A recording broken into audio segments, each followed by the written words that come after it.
Mind পাওয়ার magic, মনের শক্তি অসীম। আরেকবার আপনাদের সামনে হাজির হলাম। আজকের বিষয় আশা এবং আকাঙ্ক্ষা। এমনি সাদামাটাভাবে আমরা যদি দেখি আশা আকাঙ্ক্ষা একই বস্তু, একই শব্দের দুইটা রূপ, কিন্তু আসলে তা না। আকাঙ্ক্ষা যখন আমাদের ইচ্ছা বা আশাগুলি যখন তীব্র হয় তখন এটা আকাঙ্ক্ষায় পরিণত হয়, এবং আরও যদি তীব্র হয় তখন সেটা পরিণত হয় জ্বলন্ত আকাঙ্ক্ষায় বা বার্নিং ডিজায়ার। আপনারা অনেকেই টমাস আলভা এডিসনের কাহিনী জানেন।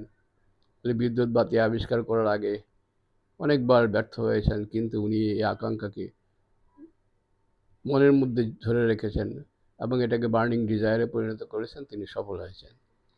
তো আমরা যারা সাধারণ মানুষ, তারাও সবসময় যদি একটি আশাকে সুতীব্র আকার ধারণ দিতে পারি এবং আকার দিতে পারি এবং এটাকে লালন করতে পারি, সেটাই আমাদের বার্নিং ডিজায়ার হবে। কোনো বস্তু পাওয়ার জন্য এই বার্নিং ডিজায়ার খুব জরুরি। তো বন্ধুগণ, এইভাবে কোনো বস্তু যদি পেতে চান, তাহলে আপনার আকাঙ্ক্ষাকে সুতীব্র করুন, যেটা তখন তীব্র আকার ধারণ করবে, জ্বলন্ত আকাঙ্ক্ষায় পরিণত হবে। সেটাই আপনার জীবনে বাস্তবায়িত হয়ে যাবে খুব দ্রুত। ভালো থাকুন সবাই।